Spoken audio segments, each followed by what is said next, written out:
So today, basically, we're going to be talking about the general theme of this phase, the lingering trauma of incarceration. We're going to add to that sexuality,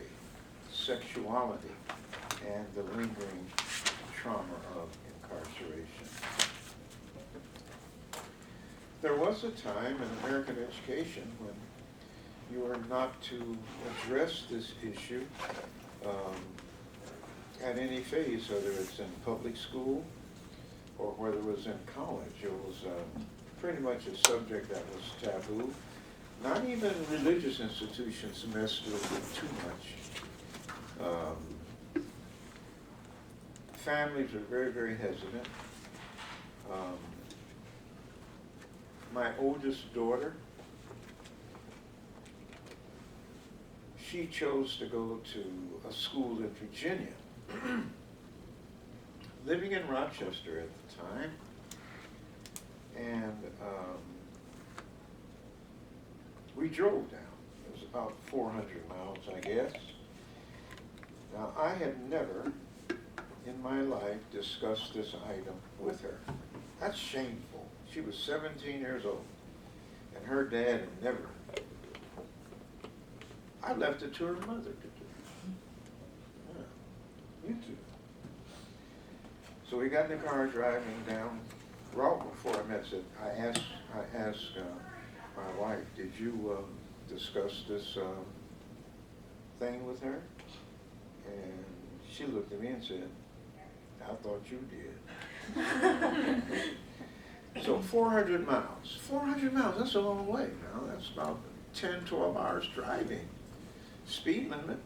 And I'd go, and I'd keep driving. And I drove all the way down. And we got on the campus. Football practice had just started, end of August. So she had to get there a week before class for orientation. And as soon as we jogged on campus, here are all these big 6'10", 400-pound guys walking up to the car, looking through the car, and every car that comes, that's what they do. I said, "Oh my goodness." I said, "Now listen, Sybil, you are not the," she said, "Dad, I know all about it.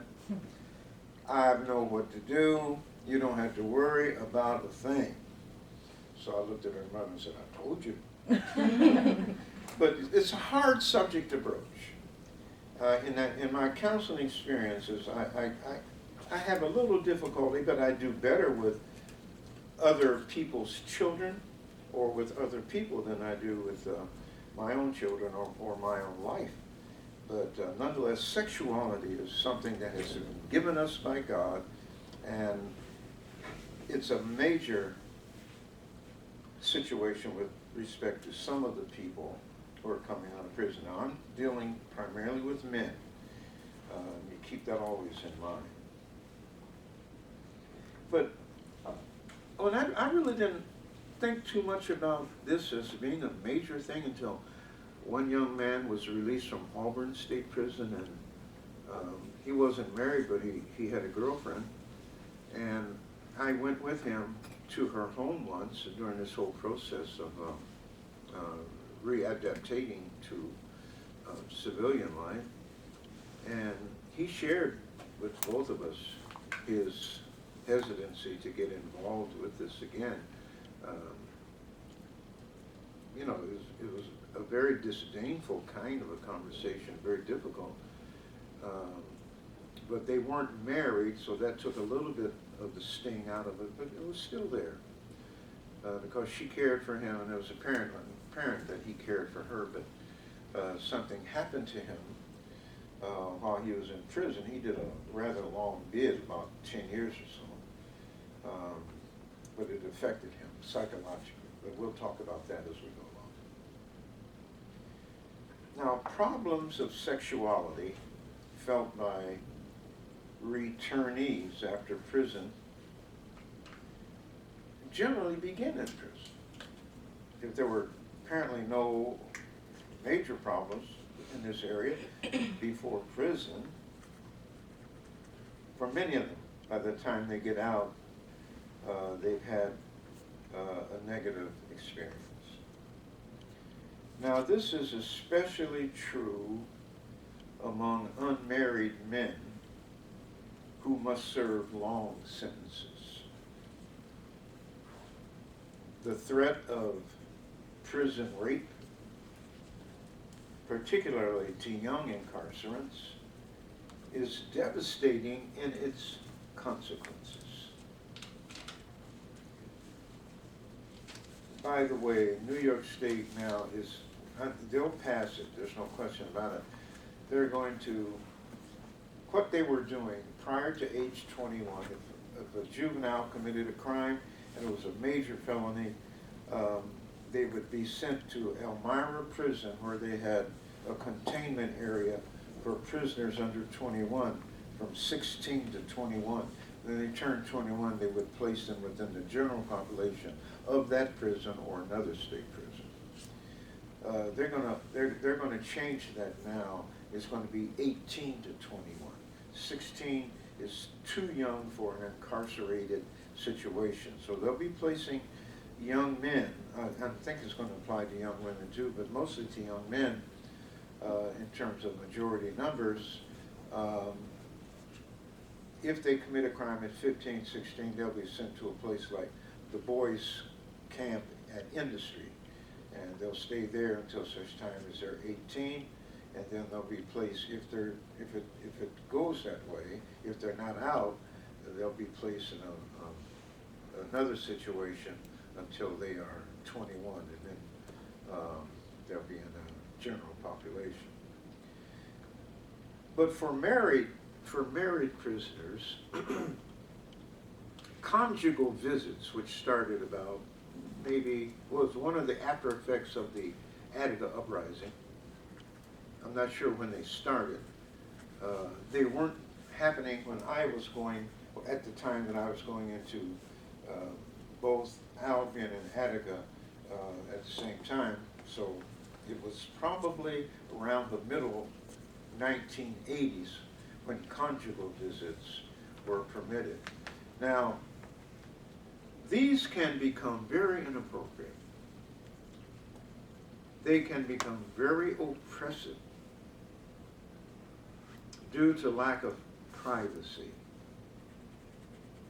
Sexual impropriety can create a horror when a prisoner is released. Sexual impropriety. Acts of animalistic intimacy, such as open sex in visiting rooms, becomes both immoralistic and dehumanizing. Children view it while correction officers permit it. That used to be one of the most terrible things to witness if you go to at Attica. Attica, the visiting room is just a huge room. And you wait there until whoever you came to see comes down. That's usually about a 15, 20-minute wait. And then you sit at a table. Sometimes there are other people at a table, but generally it's like a cafe restaurant style, a little round table, and maybe 6 people can sit around it rather. But from time to time, when it's a woman visiting a man by themselves or with children, they'll engage in very heavy petting and sexual intimacy. It's bad. It's not good, because usually at Attica on visiting day, it's a big day. If it's summertime, it's almost like a picnic. People bring food, this, that, and the other. But that can have its terrible consequences. But the conjugal visits, I'm using Attica as an example, it's one of the first prisons in the state to utilize it. The conjugal visits, if done properly, the men will have like one major room, it's a large room, where they have a stove, a refrigerator, a television set, and a sitting area in one room and a bed. The conjugal visits only last, as I recall, for the weekend, nothing through the week, but just through the weekend. But the only thing about that is that they still have cameras up so for the correction officers to view. And if a man hasn't seen his wife in quite a while, if the couple has not been together in quite a while, they're going to engage in things. And for this to be subject to viewing is very, very distasteful.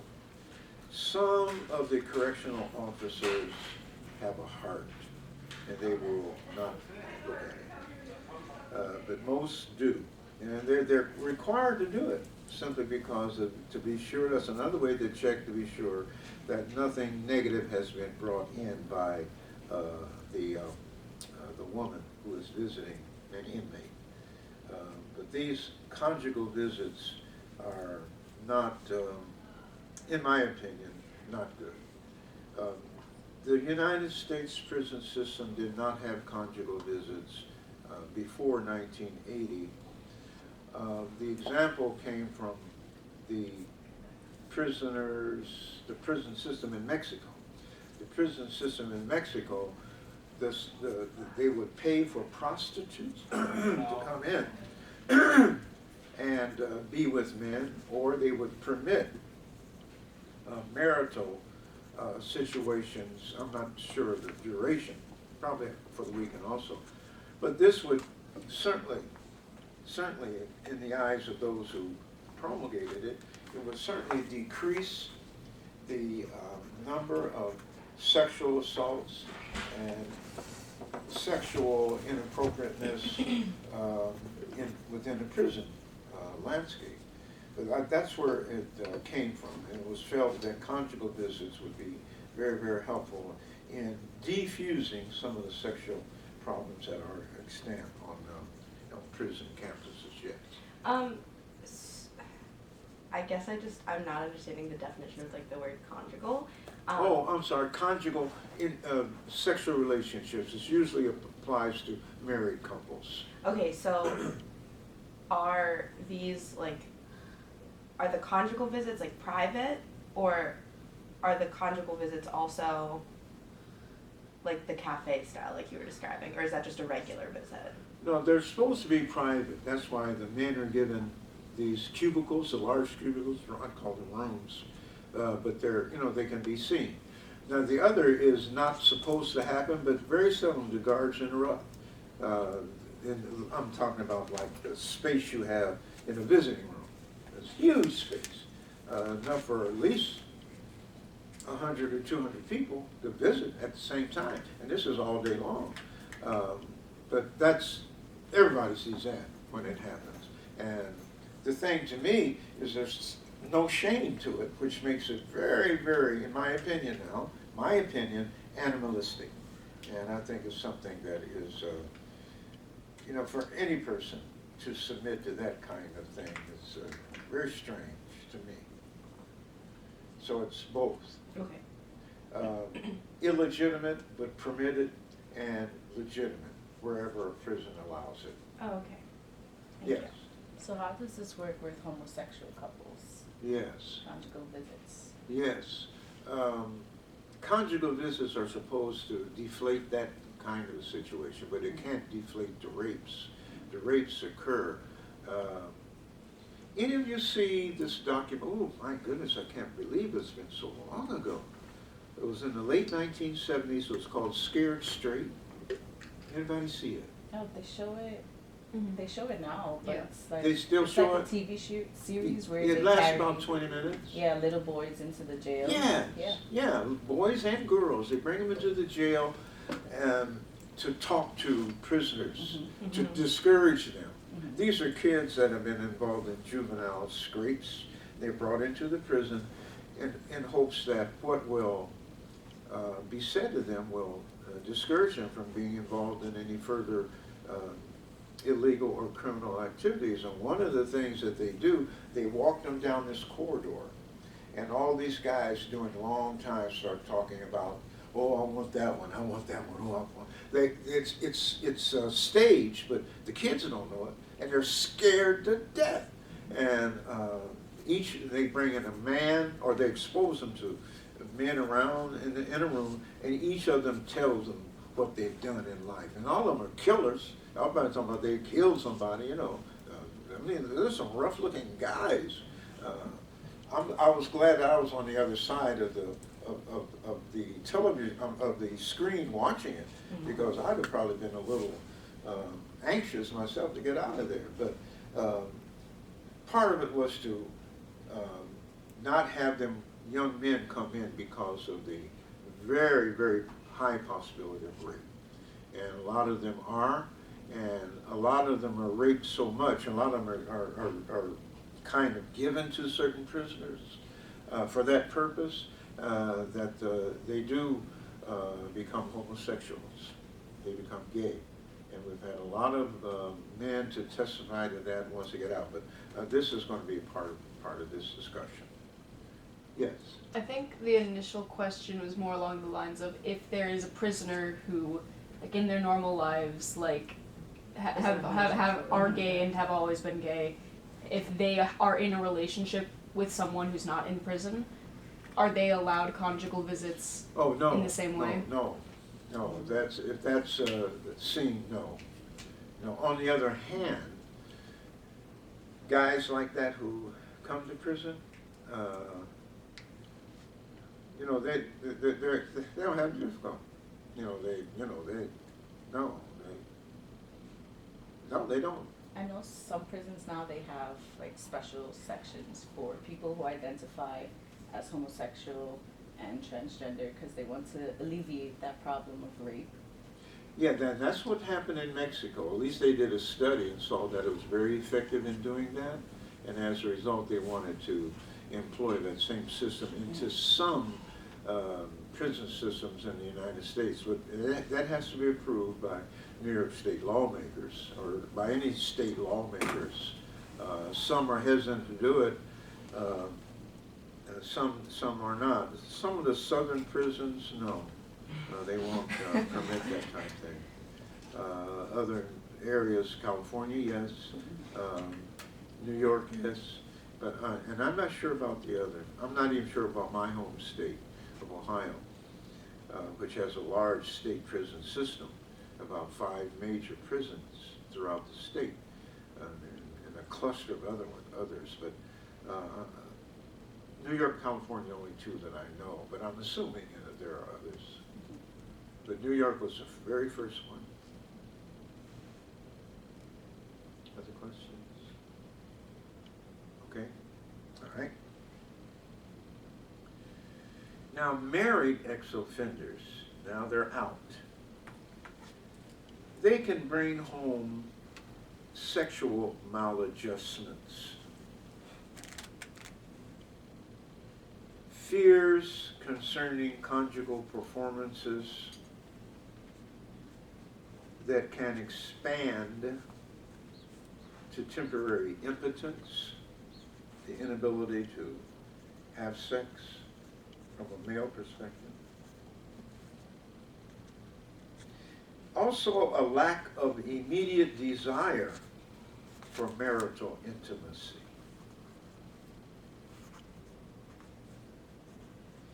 Now here, and this is a tough piece of counseling, but here wives, where there are marriages, wives must be caring and sensitive if this indeed does occur.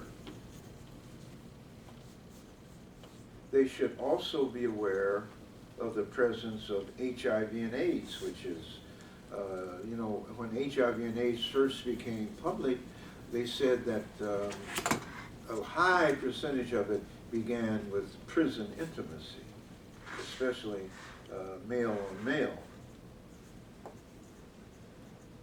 And they must have a stronger awareness of mental health treatment and therapy, because this becomes a mental health issue. I can't, where there is a marriage where the man is encouraged to redevelop that familial interest and attention. The wife must be a very, very caring person, and actually should be counseled even months before her husband is released from prison. And that's a role that is not done unless it's a certain agency. But for the most part, the family is not counseled, and both the returnee and his family almost have to pick up where they left off. And it's hard. It's very hard. So sexual maladjustments can also lead to marital discord, certainly marital dissolution or divorce, separation, and always guilt from both sides. Family separation and divorce can just hang around and can be considered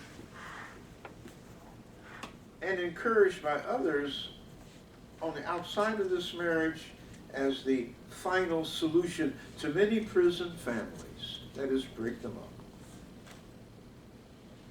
Now, most seldom, if ever, do these families receive the benefit of mental health therapeutic intrusion. And that would be the major reason for doing this. Contact with the prison psychologist, linking it to the family, initiating the counseling at both ends. When you're on the outside, you can see what needs to be done, but it doesn't happen on the inside. On the outside, yeah, we can see it. No, this needs to be done, this needs to be done. If these things are done, makes that adjustment a little less difficult.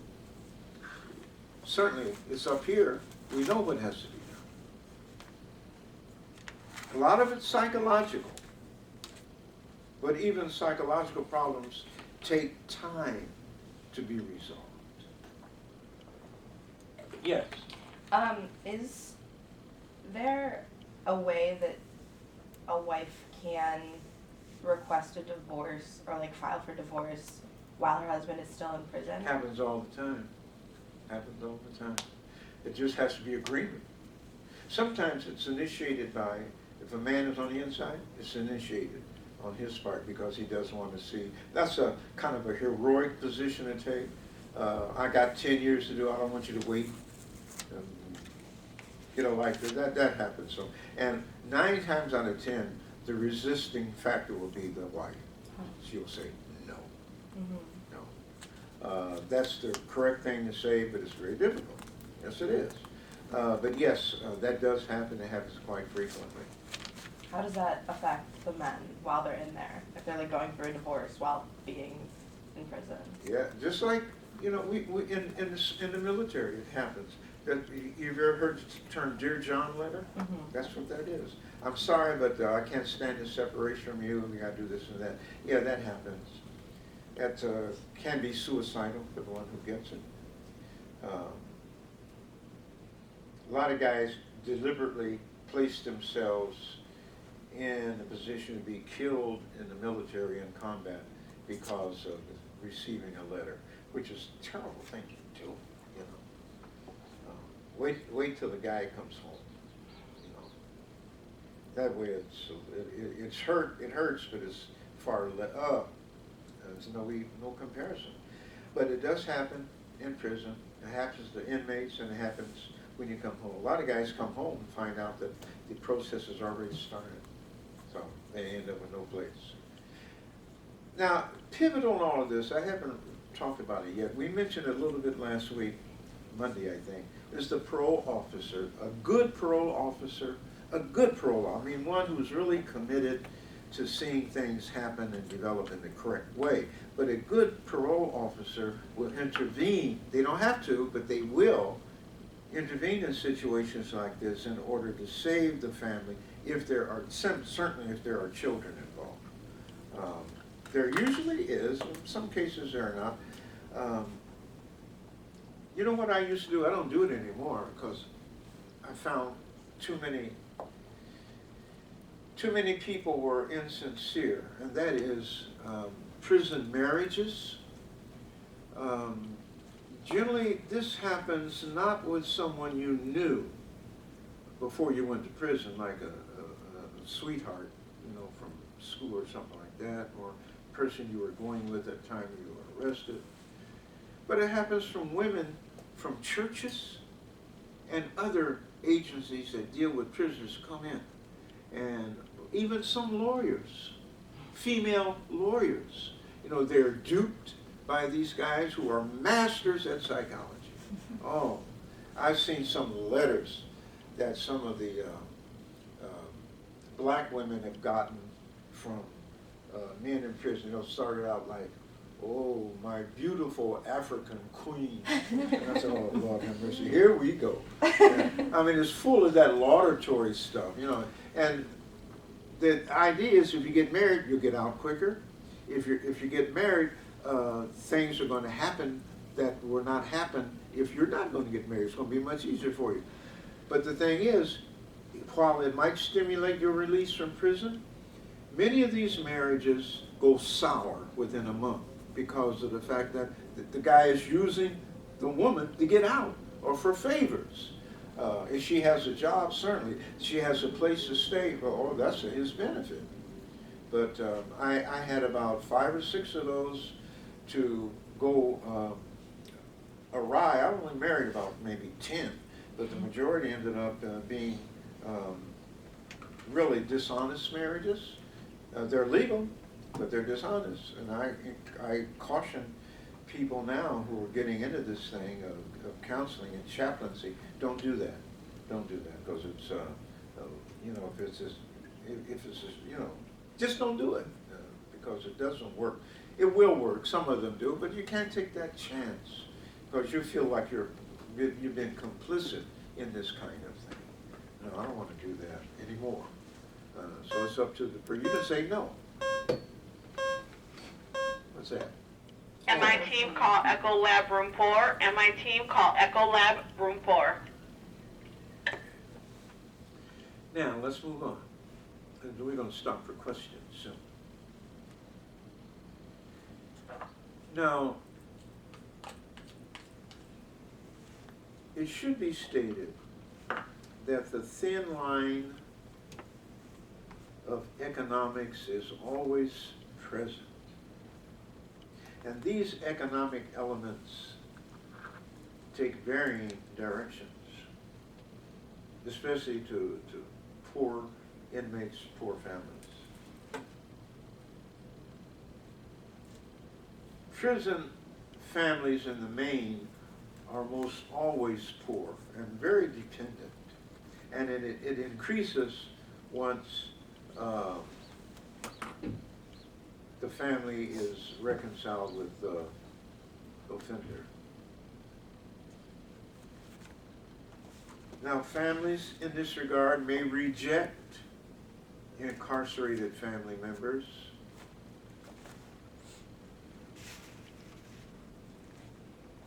And this will, of course, impact upon the sexual aspect of the marriage.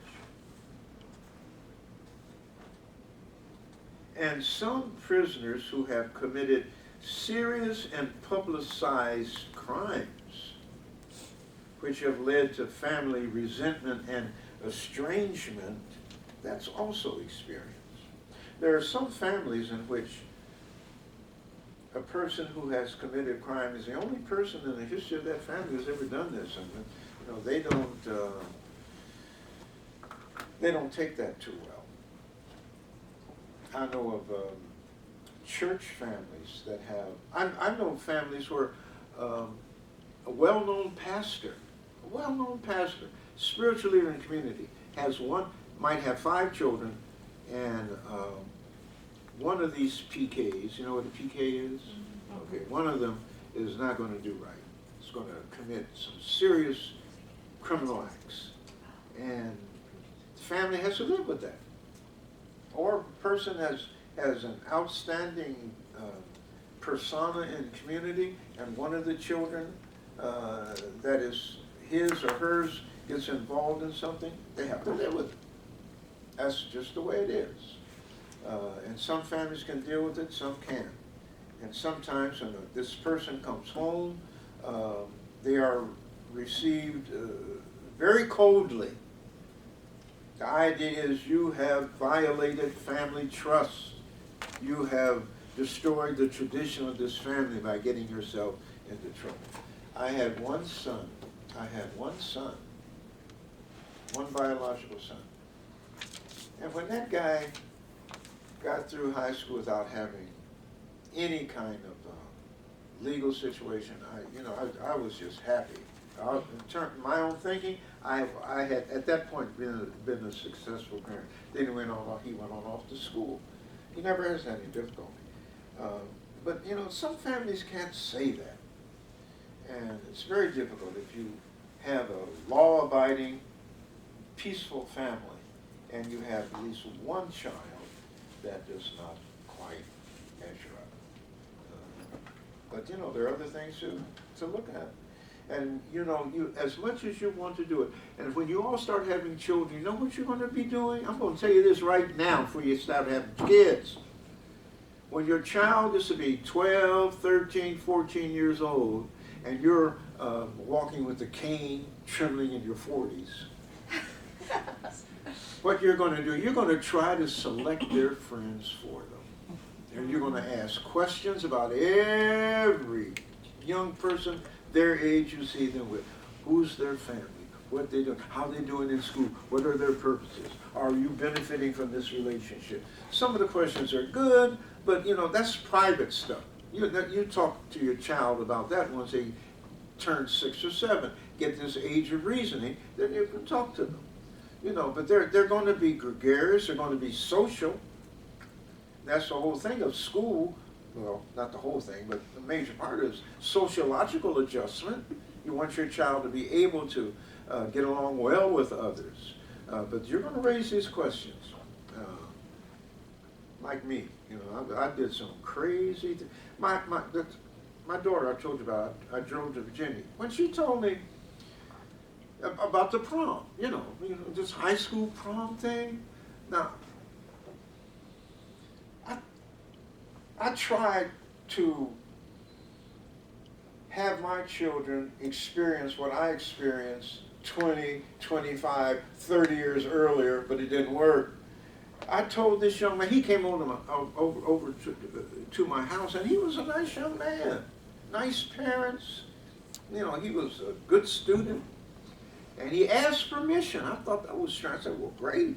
Ask permission if you could take Sybil out and, to prom and this, that, and the other.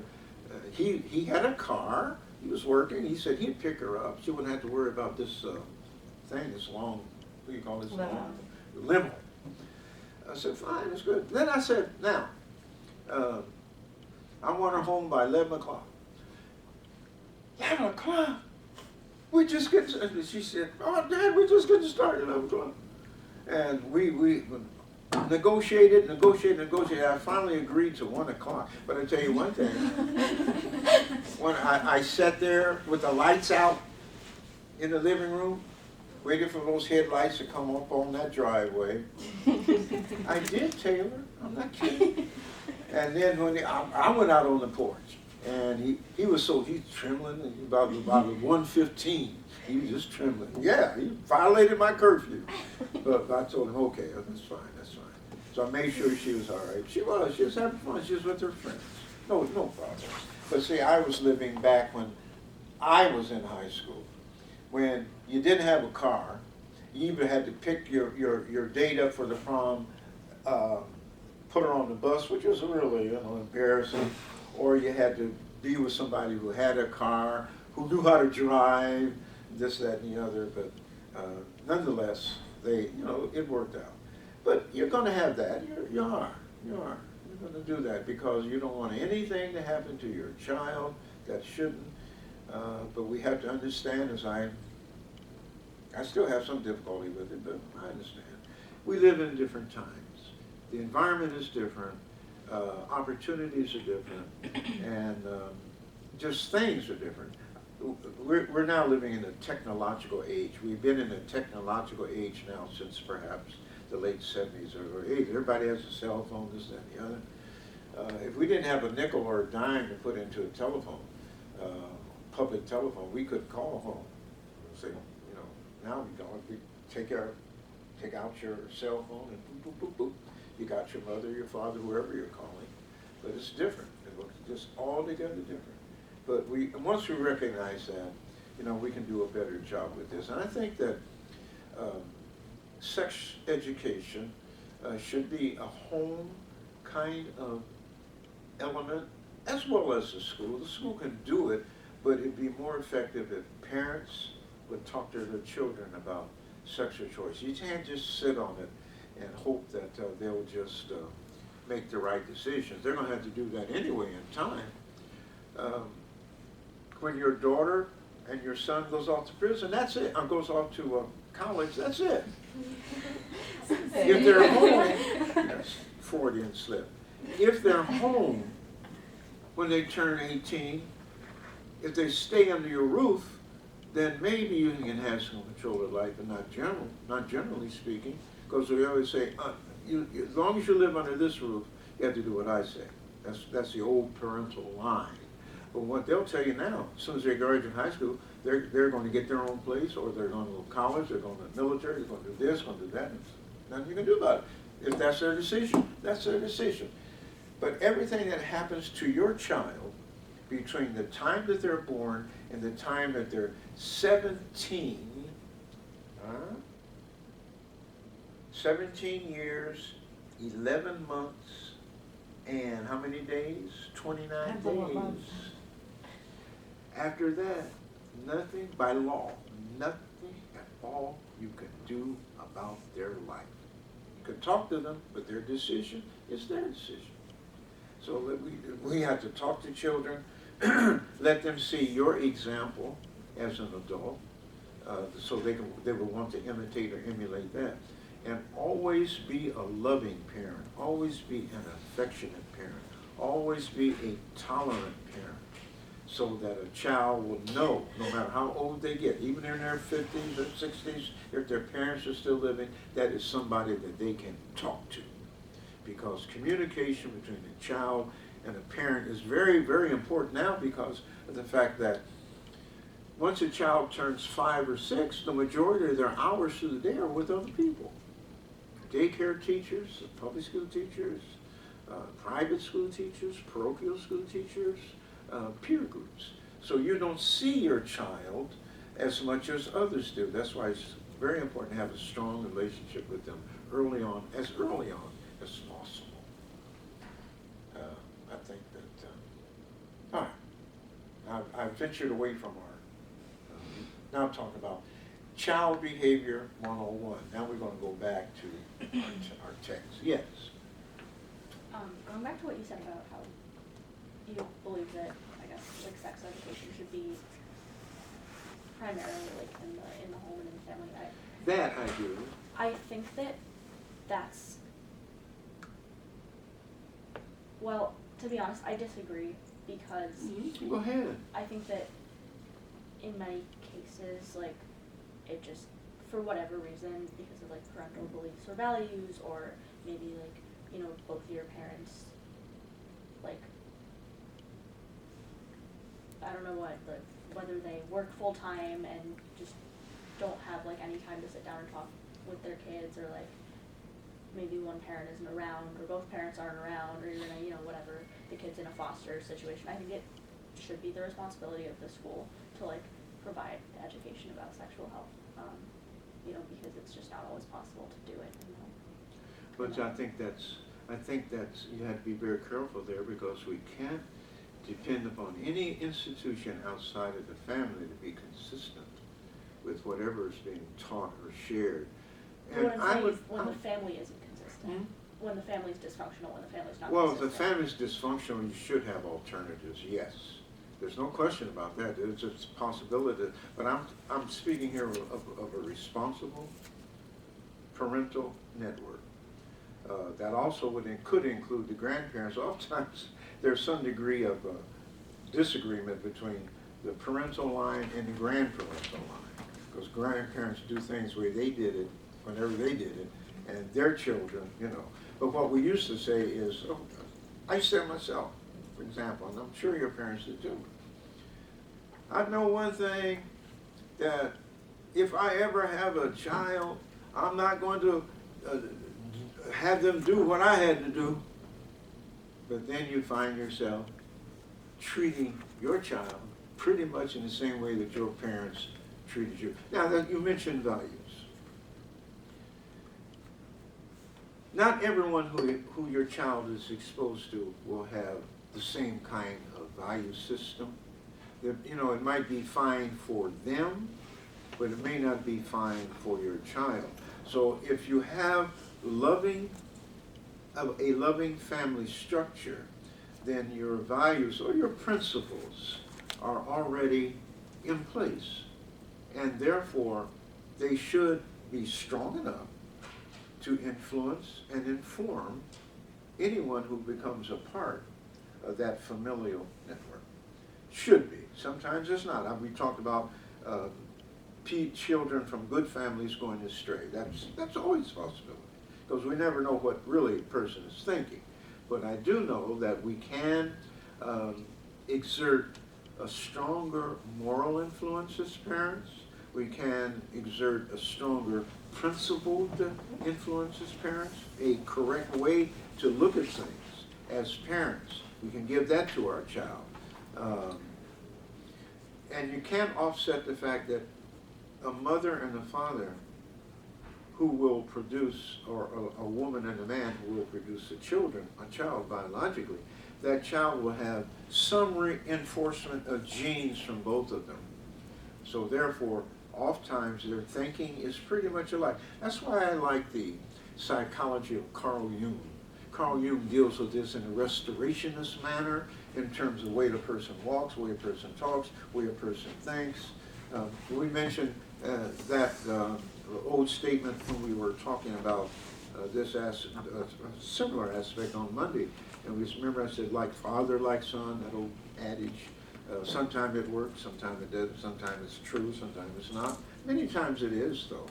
But I think like child, like parent is better rather than like father, like son. Or chip off the old block, no. Chips off the old block. Chips and other things to consider. But you know, sometimes that's late. It happens late. I find myself really thinking a lot about my dad lately. My father's been dead now 20 years, but he was a military man. He spent 33 and a half years in military, and he never, and about 25 years a civilian. I'm trying to think of what, because he died, he was quite long in life. Stroke team, call the emergency department, critical care bay. Stroke team, call the emergency department, critical care bay. But only because of the fact that, you know, there are certain things that he used to do that I find myself kind of doing subconsciously. And the same thing with my mother. My mother had a great sense of humor. I got that from, my dad didn't. He had no sense of humor. He was a strict military man. He was disciplined. When I used to visit him several years ago, he used to look at me first thing, when you don't get a haircut? You know, that's just the way I had a little hair then, you know. Yeah, my mother had a sense of humor. My mother could imitate any movie actor. She was good. I mean, what's the term they use today? Impression? People who are, what? Impression? Yeah, impressionists, that's right. She could do impressions. She could do them all. And she was funny. She was really funny. So I got my sense of humor from her side of the family.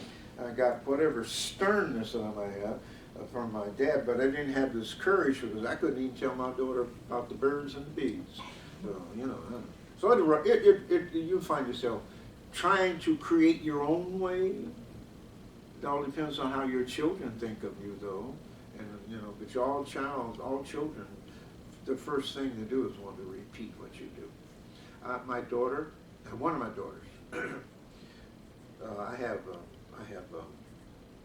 I have 3 biological daughters, and one of the, my last daughter, Sojourner, she was about 2. You know how 2-year-old girls are? I guess 2-year-old children, they like to imitate their fathers. You know, they hear you say something, they don't know what you said, what it means, they're going to try to say it. But my grandfather taught me when I was a child, if I ever am walking anywhere and a stranger is walking, and if our eyes meet, I am either to speak to them or to bow my head as an act of acknowledgement of them, because they are a human being. And that always stuck with me. And so my daughter, we were going to the playground. I remember this. She was about 2. And this old man, he was a Caucasian man. And he was disheveled. His hair was, and he looked so much like a loser, and who knows what this man had gone through in life. But he was barely walking. We intersected, and I looked at him, he looked at me, I said, "Good morning." And he said, he could hardly hear it, "Good morning." And then Sojourner turns around, and she said, "Good morning." And he turned around, and his face lit up like a Christmas tree. And he said, "Oh, good morning, honey." And I can still remind her of that. I said that children can be a major force in changes in the world. And, you know, that fine. I said good morning to him. It was nice for me to say. It didn't affect him. She said good morning, a 2-year-old child, and he was moved. He was moved. All right, let's move ahead so we can finish. Now, families may reject any incarcerated member. A wife may reject her husband, or a young woman might reject her sweetheart. But they might be rejected because of serious and publicized crimes, which leads to public scrutiny. And again, we talk about family, resentment, and estrangement. Now, this is particularly true if the person coming home from prison, or who is yet in prison, is the sole family member with a criminal identity. They try to hide it. They try to keep the person from public exposure. But if you're a well-known family, you know it because it's been public news. So how are you going to deal with it? Deal with it the best way you can. I'm amazed at the number of people that I meet who confess to me, without my ever raising it to them, that they have served time in prison. I find that very interesting. And yet they've gotten their lives on track for whatever purpose, and as a result, one would not really think of it. But most people who have gone to prison, if they were there for whatever reason, guilty or not, when they come out, they recognize the fact that it's best to clear the table. And they try to clear it as quickly as they can. Now, questions, please. We want to deal with the last part of human restoration. How often Yes. do couples meet? Oh, Miss Barton, yes! I just want to know. All these weeks she said something. Okay. I just want to know how often couples see each other in prison, how often the visits are, and like the extent to which they How communicate often? with each other. Usually they don't minimize that. You come as often as you can. For example, if you live in New York City or someplace that's far away, it's going to be less. But, pardon me, if it's a wife, they will generally, or a mother, they will generally attempt to come as often as they can. Even though it's very uncomfortable for them from time, very expensive from time to time. Let's say, though, that a wife lives in Rochester, her husband is in Attica. That's about 40 miles from here. They'd come up every visitation day, but the visitation days are only 2 or 3 days a week. Saturday, Sunday being the big days, and 1 day through the week, or at most 2 days. Let's say Tuesday, Thursday, or Monday, Wednesday, and Saturday and Sunday. But as often as they would want to come. Also, another question about, like, you're talking about prison marriages. Yes. I'm curious, like, how does the person in prison know them before they go to prison, or like, how do they establish like a Yeah, relationship? well, I don't know how to establish, but I knew all of them. You know, from going in, I met them, and after a period of time, they sized me up and said, well, you know, he'll probably say yes. So they'll ask me if I would do their wedding. And, you know, at that early on, I would agree to do it. And I'd get the address, telephone number of the young lady if she lived locally, and I would try to, because I don't like to marry anybody unless there's some counseling. But that was hard to do when you're in prison because you can't do it together. So I had to do the counseling over here and then the counseling over here. But no, they were all of them were parts of groups that I had. So there was some familiarity, you know, between us. Now, I'll tell you where it really becomes a problem if it's a jail situation, not a prison situation. Because in the jail, the rumor mill starts cranking early, and a lot of guys, we had, I guess the major group going in to see people of the jail was called the Interfaith Jail Ministry. And it was composed mostly of young women from various churches in the area. Few men, not many men would do that. That's generally the bailiwick of young women, but they go in and counsel, talk about jobs, this, that, and the other, legal situations, any number of things. Some of those young ladies really get hooked on to these guys, but they're easier to deal with in terms of premarital counseling and whatnot. But that's the only area that I really felt short on, so I would oftentimes ask that we might continue this after they're married and after the guy gets home. That's the way I approach it. Now, it's different. Chaplains vary. Some chaplains absolutely refuse to marry. Although if they're assigned to that prison, if they're being paid by the state, they should, according to the rules. But they have the right to say no, and some do. And you've done that.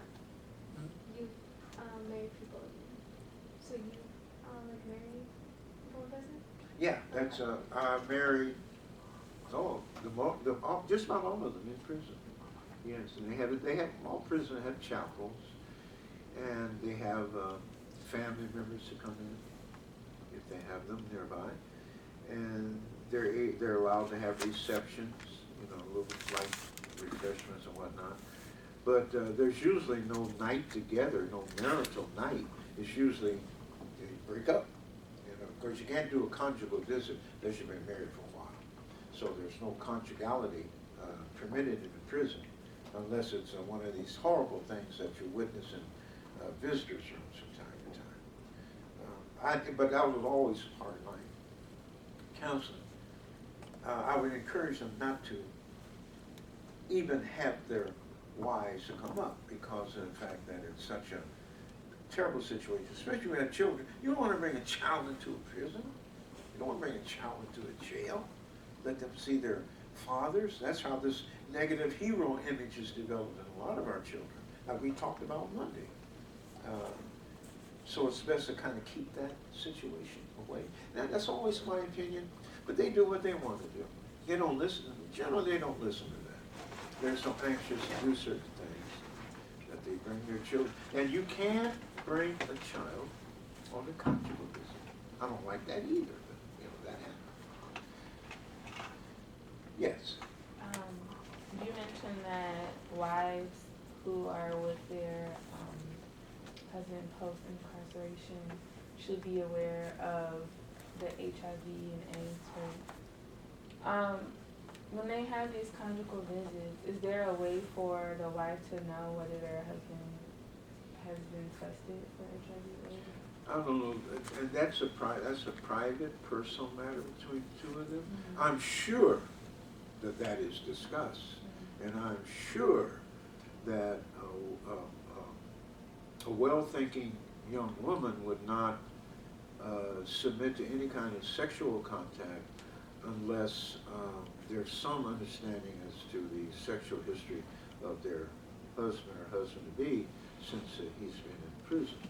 But during the Reagan administration in the 1980s, it was so flagrantly used in terms of a point of identification with HIV and AIDS. The largest number were prison contacts, and then you had these others that are smaller percentages. Highest percentage of HIV and AIDS relates to prison. That wasn't true, but it is a high rate nonetheless.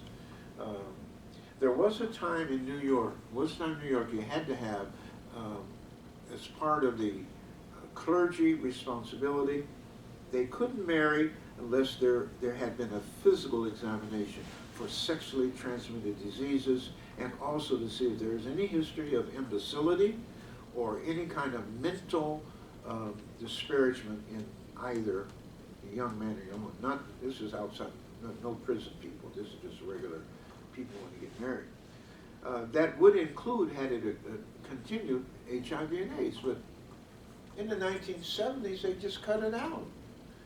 You know, you can get, if a young couple comes to me now, I can only encourage them to have a physical exam, but you know, it's not mandatory anymore. I can't mandate it. It's up to them.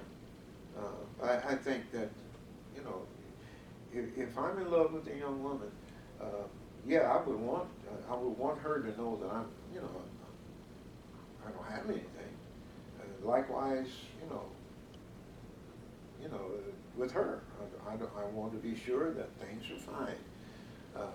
And another reason for this was that they couldn't marry a person who was to keep a person who was an epileptic from marrying, and also sickle cell.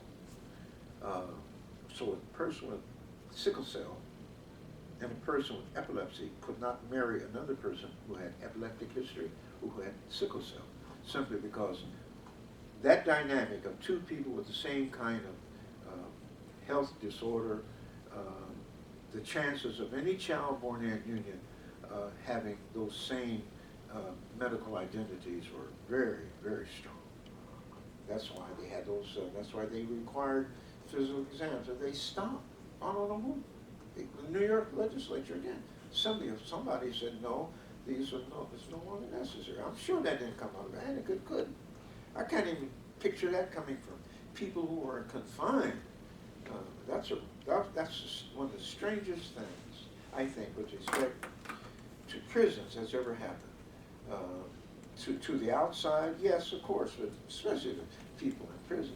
So to answer your question, I'm sure it's private and personal, but I'm sure it comes up. Almost has to. Yes. So a couple of things going off of that. One of the things about the whole, like, it should come up is it's illegal to have sex with someone knowing that you're HIV positive and not telling them that you're HIV positive. Uh-huh. So even if they didn't want to tell them, if they didn't want hypothetical legal repercussions, because it depends, like, you might not want to press charges on, like, someone that you're in a relationship with, but they legally need to tell them. But also, they're already in jail, so that's not necessarily, depends on what their sentence is. But also, what if they don't know? Yeah. Yeah, They've but been if tested they have been tested, like, they do need to. But is there testing available in jails for HIV and AIDS? Say that again. Is there testing available in jails for HIV? No, I don't know. I don't know. I really don't. Now, we know that there is a medical component to these jails. A lot of the doctors who are there are sleazy. That's why they're there. You know, guys die all the time from things that could have been dealt with medically. That's why they're closing Rikers Island outside of New York City, because of the horrendous track record that the medical profession and the mental health profession has there. They just don't see so many people there, of course, but still, you could always get enough, I think, professional people to deal with whatever is happening. But go ahead. Had you finished? So there was another thing. I read this paper a couple of months ago about the whole, like, whether or not people in the relationships with people in prison know that the people in prison might have AIDS or might have HIV when they, like, get out of prison.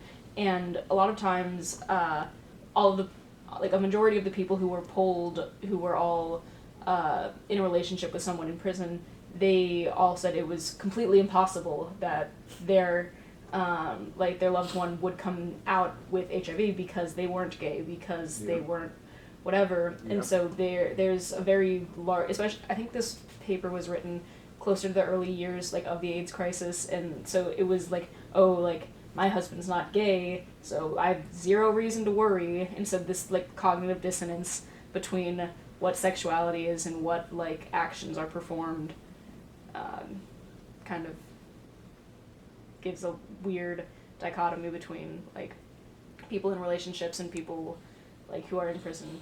So that's just something to think about, because even if it seems like it's common knowledge that, like, it's possible that people could have intercourse in prison, like, a lot of times if you're on the other side of it, where it's your partner in prison, like, you don't believe that it's possible. That is absolutely right. But again, if a trust factor between two people is strong enough, then they could deal with that issue, I think, forthrightly, and avoid, not that there is treatment, of course, but we do know that a lot of people have been hurt because of this. On the other end of that, we have a lot of females who are being released from prison, who are HIV and AIDS positive. So the concern there is the number of children that could be born with this disease.